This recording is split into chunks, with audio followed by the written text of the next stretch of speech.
Sonunda beklenen an geldi Amar. Beklenen proje geliyor artık. Başlıyoruz. Şu an 2 tane modelimiz var. Bir tanesi biraz daha performans odaklı. İkincisi de biraz daha şehir içi kullanıma, işte komşulardan küfür yemeyecek, sağdan soldan küfür yemeyecek şekilde biraz daha düşük sesli bir model. Bir parça ürettik ama montajını herkes yapabilsin. Mümkün olduğu kadar kullanıcıyı zorlamadan da bir şeyler yapabilsinler ki orada yani özel bir şey. Kendi motoruma bir civata sıktım. Bir şey taktım. İnsana özel hissettiren bir duygu. Bu arada egzoz çıkartmaktan nefret ediyorum. Bir kendini çeker misin benim için? Ver, ben çekeceğim. Şurada şöyle bir ortamımız var. Maskeli. Bir de kameramanı göstermek istiyorum. Şimdi ne çekeceğimizi biz de bilmiyoruz. West Riders Custom'a uzun zamandır hoş gelmiyordunuz. Hoş geldiniz. Eski videolar gibi bir açılış yapalım dedik. Ancak eski videolardan çok daha farklı bir şeyler yapmaya çalışacağız şimdi. Bu videomuzun konusu, bu tanıtım bölümü olarak değerlendirebilirsiniz bunu. Biz bir kit üzerinde çalışıyoruz. Sportster'lar için seri üretim, custom kitler yapmaya çalışıyoruz uzun zamandır. Artık yavaş yavaş sona yaklaştık. Bunun da videolarını sizinle paylaşmak istiyoruz. Bu bölümde de bu süreç hakkında biraz burada yorum yapacağız. Size bunlardan bahsedeceğiz. Hepiniz hoş geldiniz. Uzun zamandır düşünüyoruz dedin. Ne kadar uzun zamandır düşünüyoruz abi? Minimum 2,5 yıl ben oldu. öbür dükkanda olduğumuzu çok iyi hatırlıyorum bunun ama tabii ki de böyle hani bir kit üretelim gibi değil. İlk yani bu kitin aynen bu kitin ilk düşündüğümüz parçası olan egzozla başladığımızı hatırlıyorum o zaman. Onun mazisi çok zaten. Çok, aynen. Yani o bütün üretimlerimizi birleştirip evet bunları hepsini bir paket halinde sunalım fikri en az 2,5 sene, evet. O 2,5-3 sene önce falan galiba. Bir de şeyi hatırlıyorum ya, hatta belki o defter duruyorsa bakarız, senin defterlerinden biri. Yukarıda saçma sapan bir koltuk vardı burada. Buraya yeni daha taşınmıştık.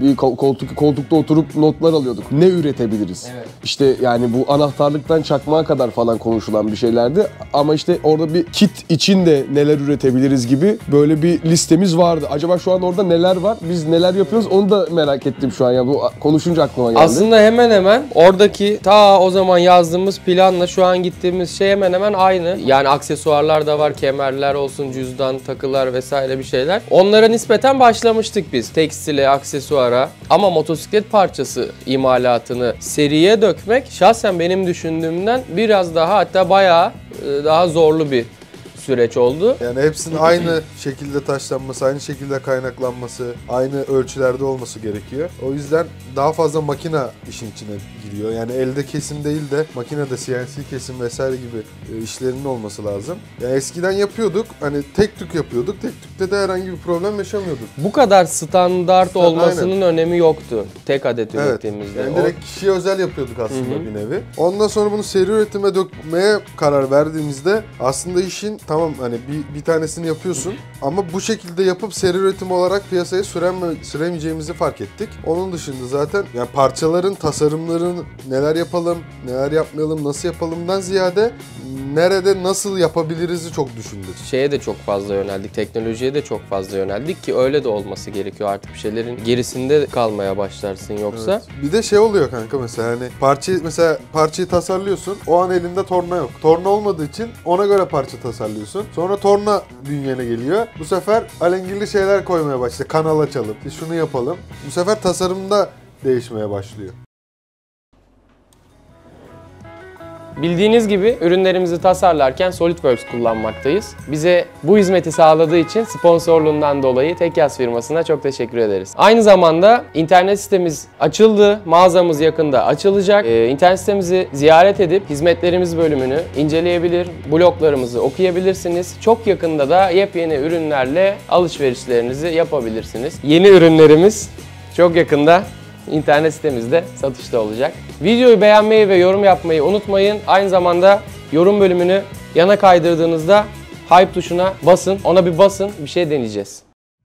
Neden, nereden konu yani herkese yani yaptığın işten sadece bir tane yapmaktan çıkıp neden seri üretime döndük? Aslında birazcık şey gibi bu dışarıdan bakıldığında da. Karşılıklı ilişki de diyebiliriz. Şimdi bizim de buna ihtiyacımız var. Çünkü ne olursa olsun Türkiye gibi bir ülkede sadece kişiye özel, sadece işte müşteriyi seçtim, aldım, ona bir tane motor yaptım 6 ayda. 6 ay sonra başka bir müşteri buldum, aldım ona bir tane motor. Bunu sürdürülebilir olması gerçekten zor. Yurt dışından parça getirtmek zaten çile. Yani ülkeye bir şeyler sokmak dert. Ulaşılabilir ama yine aynı kalitede bir şeyler yapmayı hedefledik ki yine işin başında aslında kökünde olduğu gibi bu kültürü yayalım. Herkes özel tasarım araçlar kullansın, araçlara binsin ve bunun zevkini herkes tatsın. Yaptığımız ilk iş ya da etrafımda, çevremde yapılan ilk iş AliExpress'e girmekti abi. Yani aksesuar bakmak. Çünkü ucuz, uygun, istediğin kadar söylüyorsun, istediğin kadar geliyor, hızlı geliyor. Gitgide her sene geçtikçe bu azaldı ve şu an gerçekten AliExpress'ten 30 euro hatta kargo dahil 30 euro. Aynen. Yani. AliExpress değil zaten. Nereden söylersen söyle. Yani. Evet. Ya şey de bir yandan güzel. Mesela muhatap bulma konusu da. Tabii. Mesela yurt dışından ben sipariş evet. verdiğim noktada tamam parçaya bakıyorum, parça uyumlu görünüyor. Ama mesela parça geldi, yanlış yazılmış ya da yanlış parça geldi. Onun o süreci birazcık beni geriyordu. Ki başımıza gelmedi mi böyle şeyler? Çok geldi. Yani böyle olunca mesela hem hani Türkiye içinde hem bir de bekleme süresi de çok kısa.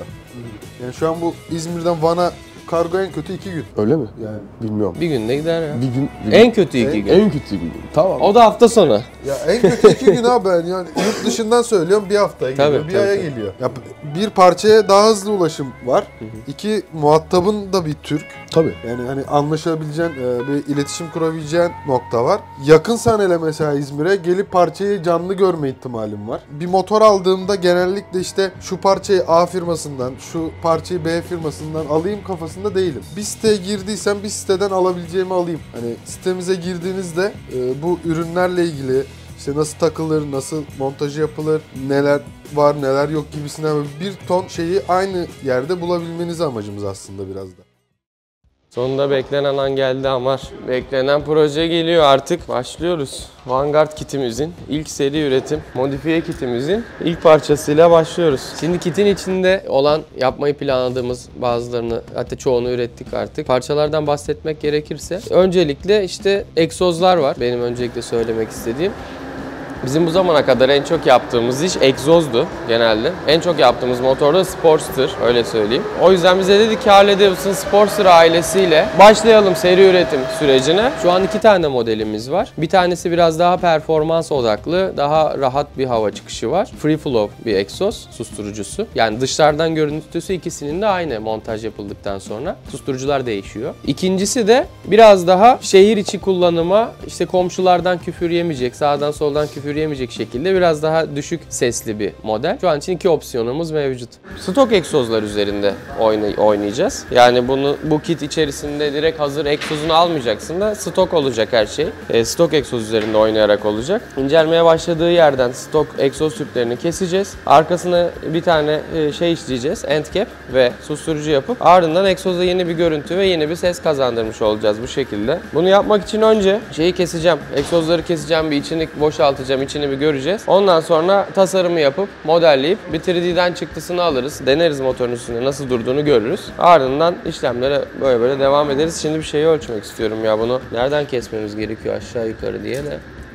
Egzozların da mazisi bayağı var. Yani yaklaşık 5 senedir falan biz o egzozların çeşitli şekillerini, çeşitli boyutlarını farklı motorlara, farklı işte şekillerde yaptık, ürettik. En son artık bu kite başladığımızda bile farklı modellerde üretmiştik. En başta konuştuğumuz gibi biraz öyle olsun, yok biraz şöyle olsun. İşte bu şekilde taktık, çalıştırdık, problem çıktı. Ya da ne bileyim bu şekilde tasarladık, montajında sıkıntı çıktı. Şimdi bir taraftan şey de önemli. Bir parça ürettik ama montajını herkes yapabilsin. Mümkün olduğu kadar kullanıcıyı zorlamadan da bir şeyler yapabilsinler ki orada yani şey özel bir şey. Kendi motoruma bir civata sıktım. Bir şey taktım. İnsana özel hissettiren bir duygu. Bu arada egzoz çıkartmaktan nefret ediyorum.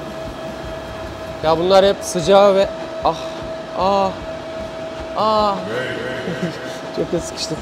Sıcak ve soğuğa maruz kalıyor. Yok sıcak değil. Geri zekalı gibi elimi sıkıştırdım aşağı. Sıcak ve soğuğa maruz kalıyorlar. Bir de kurum oluyor burada hep. O yüzden çok böyle pıt pıt pıt rahat bir şekilde çıkmıyor. Bunu da herkes yaşasın diye olabildiğince daha böyle montajları da basitleştirmeye çalışıyoruz. Yaptım. Kendime egzoz yap. Bu hafta sonu kendime bak kanka görüyor musun? Egzozları ben yaptım. Evet. Anladın mı? Yani o keyifli bir şey zaten yani. Yani bu egzoz tasarımımızda da beni en çok etkileyen olaylardan başında gelen o. Çünkü sadece montaj değil, aslında kişiye kendi stok motorunu kestiriyoruz da. Yani elinden geliyorsa eğer, varsa merakı, bir tane canavar alıp çart çart çart kendi egzozunu kesip ardından işte bizim yaptığımız tasarımı montajlayıp hem daha farklı bir görsele sahip olabilir hem de daha farklı sese sahip olabilir kişi ve bunu kendisi yapacak. Yani diyecek ki ben bunu kendim yaptım. Bak işte egzoz yaptım diyebilir. Ha eli alet tutmuyorsa, beceremiyorsa mahallesindeki tamirciye götürsün. O da takar. Ya da hiç olmadı egzozları bize göndersin. Biz de takarız. Ben Haydar Bey'e takacağım. Haydar Bey Mehmet Bey'e takacak. Mehmet Bey bana takacak. Evet. Keseceğiz. Çalışır çalışmaz geri yerine. Bu egzozun çıkış hikayesini tam olarak böyle hatırlıyor musun? O muhabbetleri ya da nereden nereye, neden bu egzozla başladık? Fırat komple egzozu yapalım bence daha mantıklı derken biz işte orijinal egzoza modifiye yapalım sürekli aramızda tartışıyorduk. Bir egzoz şu an kaç para? Sana şeyi göstereyim dur şurada. Yapmaya çalıştığımız şeyi. Şimdi egzozumuz bu. Şimdi baktığımız zaman bizim egzozun şöyle bir daralan yapısı var. Buradan da artık motora bağlanıyor gidiyor. Bu tam daralmaya başladığı yerden bunu hoppa makas keseceğiz. Şey kafasındayız gene. Hani orijinal egzozum var, işte Harley'im var, sesi çok kısık. Ya bu ne böyle scooter gibi muhabbeti vardır ya. Hani sesini açalım. Hem de rahatlasın da yani bu arada. Harley'in öyle bir sıkıntısı da var yani çok yani Sportster en azından çok eski zamandan yani eski zaman dediğin kaç yılında Sportster o egzozları kullanıyor o blokla. O bloğa 2004'te geçiyor. 2004'te geçiyor. 2004'ten 2020'ye kadar falan aynı blok kullandı ve Euro 4, Euro 5, Euro 6 gitgide makineyi sıkıştırdılar. Aslında yani aynı makineyi sürekli katalizörü değiştirerek sıkıştırdılar. Zaten bir yerden sonra artık sıkıştıramadıkları için blok şeyden kalktı. Aynen üretim. Yani hatta Amerika'da belki hala bir iki sene daha Amerika'da satıldı diye biliyorum. Yanlış da biliyor olabilirim ama Avrupa'da buralarda artık satılması bitti. Böyle bir parça. Böyle bir kep pişireceğiz. Böyle arkası da olacak. Bunu bu kestiğimiz yere takacağız. Yani iş bittiği zaman bu egzozun şöyle gözükmesi lazım. Buraya end cap gelecek. Şimdi bir egzoz almaya kalktığın zaman 50.000 lira. Ben gene eskiye döneyim. 2018'de öğrenciyken 50.000 lira. O zamanın 50.000 lirası. Gene aynı yani o param yoktu yani. Buna bir alternatif aslında. Evet. Yani bizim yapmaya çalıştığımız şey buradaki sürücülere bir alternatif parça. Egzozda aslında. Şimdi bunlarda egzozlarda genelde susturucu buraya kaynaklı olur. Buradan böyle arkaya kadar devam eder. Hatta burada da bir katalizör vardır bu şeyin içinde, egzozun içinde. Burada bir katalizör oluyor. Burada da susturucu sistemi. Ben bunu buradan kestiğim zaman buraya kaynaklı parçayla beraber bu içindekini çıkartabileceğim. Ardından kendi yaptığım end cap'e kendi istediğim susturucu düzeneğini kurabileceğim. Plan bu. Şimdi bir kesip görelim bakalım içinde neler var. Şey oluyor bir de genelde hani o durumu düşünürsek özellikle bu daha ufak cc veya maddi olarak daha ucuz motorlarda uygulanan bir yöntem ki biz de yaptık, hepimiz yapmışızdır. Egzozu delmek. Tabii. Yani sonuçta o içinde bir susturucu sistemi var, belli odalar veya bölümler var. Onu vurarak mı delenini ararsın, işte uzun matkap uçlarıyla delenimi veya böyle delip patlatıp egzozu açanını mı ararsın? Aslında hepsinin çıkış noktası aynı. Biz de galiba oradan çıkmış olabiliriz. Yani hani egzozu delip, kırıp, bozup bir şey yapacağına kes. Burada yapılmışı var yani onu tak. Yani geçmişte yaptığımız her motorun neredeyse egzozunu değiştiriyorduk. Çok egzoz Çok egzoz vardı. yani sadece egzoz değiştirmek için bile gelen vardı. Sonra biz de dedik ki bir tane egzoz yapalım. Evet. Aslında biraz öyle çıktı. Hı. Tabii ki yine işte kullanıcıyı da işin içine katma amacıyla biraz daha böyle IKEA mantığı olsun. Herkes eli biraz takım tutsun, kendi motoruna bir şeyler yapsın ki o ruhu hissetsin kafasıyla yola çıkınca şeye yöneldik. Hani kessin, delsin, hazır parçayı taksın, hoppa bambaşka bir egzoz. Bu kadar basit. Olmadı Bu kadar basit tabii. olmadı. Merakla beklenen an, bir egzozun içinde ne var? Bir sürü susturucu denedik Evet. bu egzozla. Yani işte bir yerde ısı birikti, boyayı yaktı, susturucu değişti. Bir yerde içindeki yivleri güzel ayarlayamadık, susturucu değişti. Bu yerde montajda problem oldu. Montajda bir yerde egzozun içine takıldı, susturucu değişti. Kaç tane susturucu değiştirdik mesela ya? Çok. 10 tane var mıdır? Vardır ya. 10 Ya tane bir de vardır, şeye değil mi? girersen yani bu sistemi Harley'e gelene kadar MT25'e de yaptık.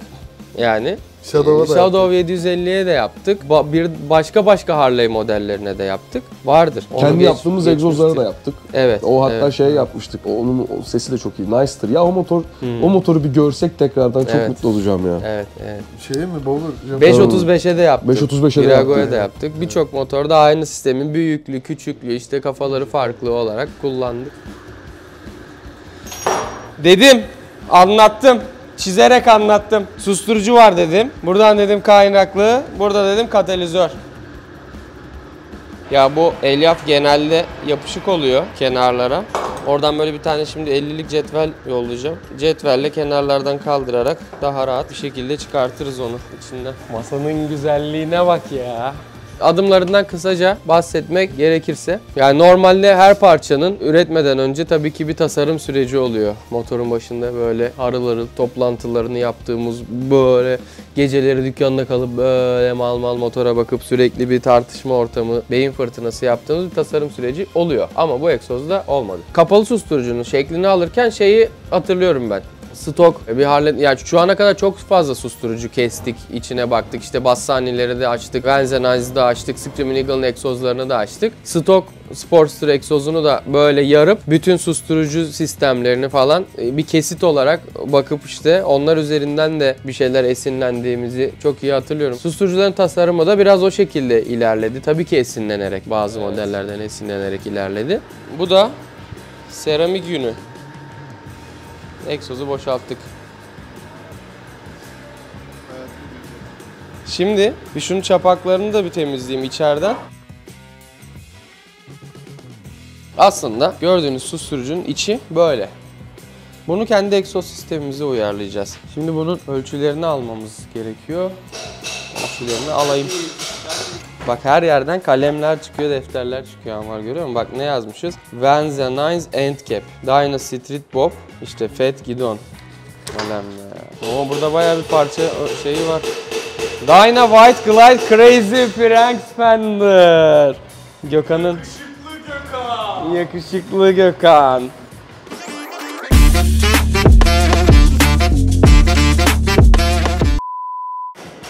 Nasıl inşaatçı taktikleri? Dünyanın ortak sesi. Drop, drop, water sound. Bir de içeri girsek yaklaşık 2 santim falan girer. Şimdi buna biraz kafa patlatmam gerekiyor. Bir kendini çeker misin benim için? Ver, ben çekeceğim. Ver, bir ortamı göstermek istiyorum. Şurada şöyle bir ortamımız var. Maskeli. Bir de kameramanı göstermek istiyorum. Kameramanımız. Ne olmaz? Ölmez. Never die. Sen niye maske takmıyorsun? Sanki maskemiz yok gibi. Tişörtünü. Vermiyor mu? Bir tane böyle susturucu. Kafa bu. Tamam. Bir tane böyle susturucu. Kafa o. Kafa aynı kafa. Ne diyor? Bence iyi. Kafa CNC yazmışsın. O zaman arkalarını ben malzeme listesini çıkartıyorum abi. Ona göre alır. Neyi nereden alacağız, ne şekilde? Sana da şeyi gönderirim aşağıya. Montaj. Susturucularda da tamamen imalatın büyük bir bölümü yine elde gerçekleşiyor. Çünkü onlarda kaynak aşamaları falan oluyor. Evet. Montaj öncesi elyaflanma süreci var. Seramik. Aynen, dışlarına seramik yünü mutlaka sarıyoruz. Öyle kullanılmasını da biz tavsiye ediyoruz. Çünkü sesi çok daha iyi toparlıyor o sistem. Emiyor biraz aslında. Evet, evet. Ya daha aynen, daha tok diyeyim de nasıl diyeyim? Mekanik sesi emiyor gibi mi? Tabii yani yalıtım sağlıyorsun aslında yani. Bu arada tabii bu diğer marka egzozlarda da olduğu gibi sökülebilir bir şey. Kimisi elyafsız sesi daha çok beğendi. işlendiği için o seramik yönünü çıkartıp o şekilde de kullanabiliyor. Bir de şöyle saçma bir bilgi verilsin mi? Aslında mesela atıyorum 10.000'de bir belki ya da işte 15.000'de bir o egzozlar sökülüp o seramikler tekrardan yenilenip tekrardan takılması gerekiyor. Yenilenmeli zaten. Aynen. Evet. Ya bu bütün egzozlarda öyle. Yani işte ben şu an motorumda Bassani kullanıyorum. Kaç senedir belki o Bassani kullanıyordu. İkinci elde o egzoz. Bir çıkardık. Elyaf yarıya kadar yapışmış yani. Kalmamış hiçbir yani. şey kalmamıştı yani.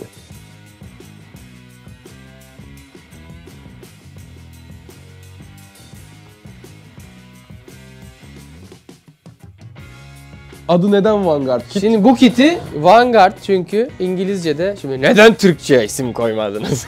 Vanguard İngilizce'de hani lider, ön saf, öncü gibi anlamları var. Aslında bizim de bunu seçmemizdeki amaç ilk defa bir seri üretim kit projesine giriyoruz. Bu bizim ilkimiz olduğu için de buna bu anlama gelen ismini vermeyi doğru bulduk yani. Vanguard tabii genel olarak kitin adı. Şimdi bu kiti uyguladığımız 2 tane motor var. Aslında onları da ayırmak lazım. Şimdi Iron 883'e takacağız lansman. Bir de Superlow'a takacağız. O da lansman. O zaman şey mi diyeceğiz? Vanguard 1, Vanguard 2. Seyirciye bırakalım. Yani Bırakalım. Hani bunların ikisine bence numaralar verilebilir. Evet. Yorumlara bekliyoruz.